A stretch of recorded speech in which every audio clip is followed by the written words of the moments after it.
let's just start with the event. Let's start with Unpacked. Kind of, we were saying the word packed is what we're going to use because we did get a bunch of stuff. There were 2 phones, 2 watches, and a pair of headphones. Where should we start? I guess we start on the phones, unless people want to wait till the end. Save the best for last. I think the phones. I mean, the phones are actually pretty simple. Yeah.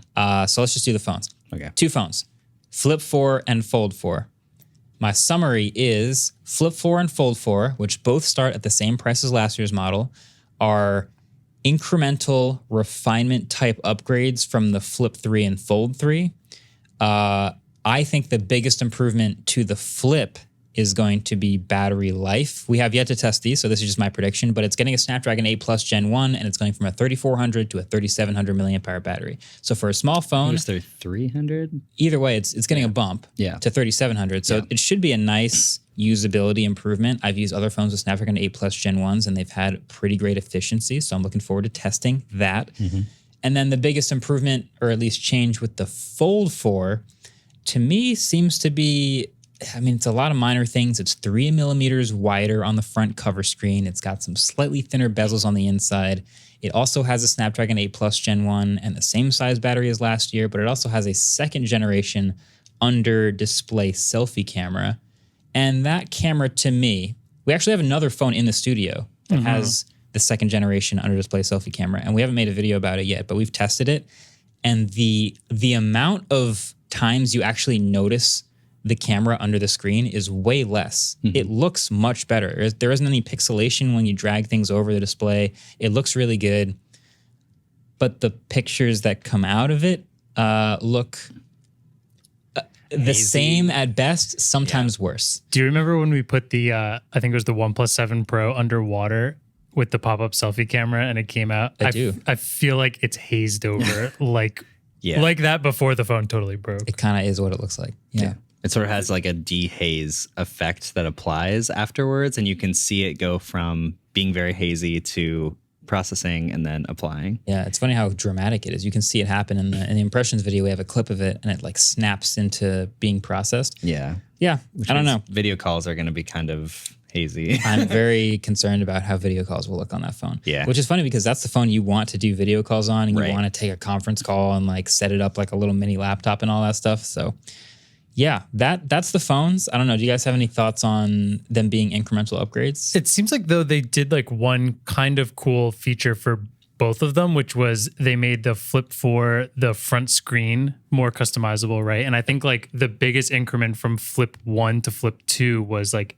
actually making that front screen usable and having some things in it. So that feels kind of cool. And then in terms of the Fold 4, like you said, it's very incremental. It seems much more polished and the form factor feels better, that outside like screen. But then also this is the first one shipping with 12L, Android 12L, which is like the Android for larger screens. For foldables, Yeah, and so you have like dock on the bottom, which there's a lot of new, or there should be a lot of new features to make that inside screen feel hopefully much smoother. And I think the dock is pretty sweet. The dock looks really cool. Like it makes total sense. Yeah, just lives at the bottom and just has whatever recent apps you've used and whatever favorite apps you want to keep down there, and then you just like swap back and forth between apps super fast. I wonder if I switch to navigation gestures, how that will work.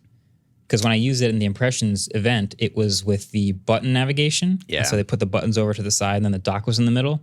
But I typically immediately switch Samsung phones and every phone to gesture navigation.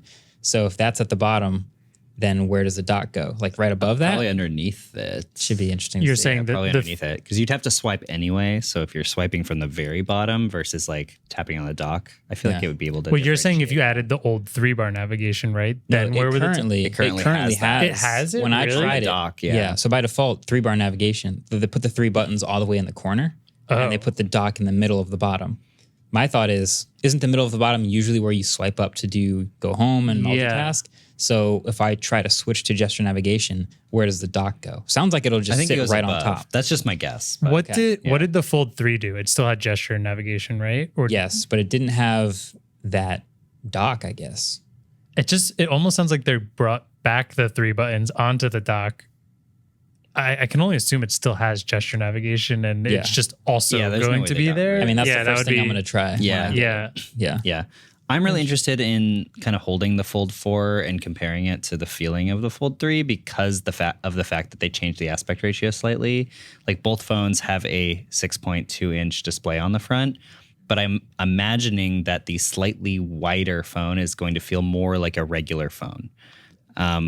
I think that a lot of reasons that people really liked the Oppo Find N or maybe like some of the Huawei phones is because the aspect ratio feels more like you're holding a regular phone. And the Folds have always felt like a candy bar, especially the original one. But over the years, like they covered the front with a screen, but it's still so narrow. So even the slight change where they like shrunk it slightly and then moved that height to the side so that it has the same width, not width, like pixel density. Yeah, it's the same 6.2 inches diagonally. Yeah. Okay. It's just a very slightly different aspect. I do think it's really, really subtle. But it's very subtle when you look at it, but I agree when you hold it, I'm sure it's going to be far different because you talk about the Oppo Find N, people liked it more. They thought this was too tall. Yeah. Then think about also the Duo feels way too thick. Like there's something about we're used to holding a phone and the closer we can get to that normal phone. And so you add that little change width and height, and you also add this smaller hinge now. It looks so much more like when you look next to them, it's easy to look online and say like, that's so much little of a difference, but in hand, I bet it feels totally different. So I only had the phone for like an hour for my impressions, and I didn't get to hold it next to the old phone, but in hand, as I just looked at it, it looked like a very tall rectangle like the old ones usually do. Yeah. But that is one thing you can say about Samsung's like Fold upgrades year over year is some things stay the same. The camera systems are similar usually every year. The battery is the same from last year. But the one thing that they always do is they make the outside screen a little bit better to use as your normal phone so that you don't have to open it.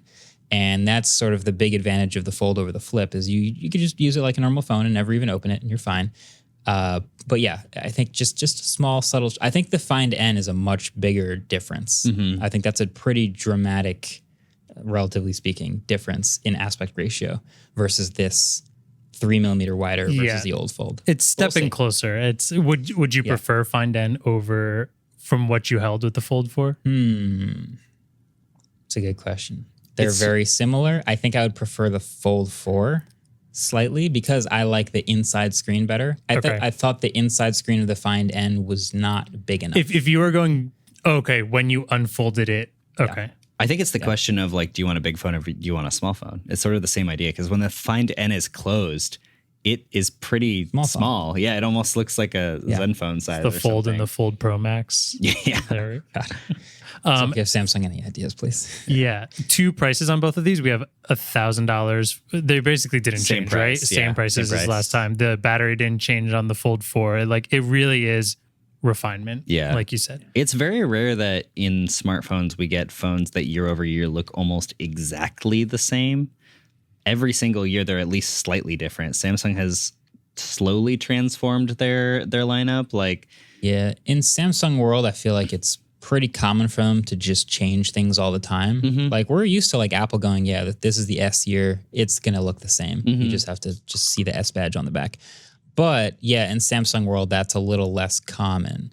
So whether it's changing materials on the back, this one looks like the same satin as last year, or if it's changing camera layouts or whatever it is, they didn't really do too much of that this year. They're just like, settling in. Yeah, they definitely do it more than other manufacturers. Like the S20 to 21 to 22 all look more similar than most other phone manufacturers do. But they always change something about it. I think like for their regular phones, they need to like have something a little different to cause a little more hype where this is still a folding phone with an under display fingerprint or a selfie camera. It's like, it's pretty wow factor already. So they don't have to do as much, but like the S21 looked so good, and then the S22 Ultra, they're like, let's just screw it up a little bit so it looks different. They're like, they do change it, but they don't change it. It's confusing. But I like that they're keeping this. I like that they're refining this because this is a new form factor that they have to refine because it hasn't quite made it yet. Thanks for watching this absolutely stacked, packed clip on the Waveform podcast. We have a lot more for you in the future, but until then, stay packed in your room watching Waveform every single week because it's going to be packed with great content every single week. And that's why we're the Waveform packed cast. You have to like for every packed he just said. Was that? I don't.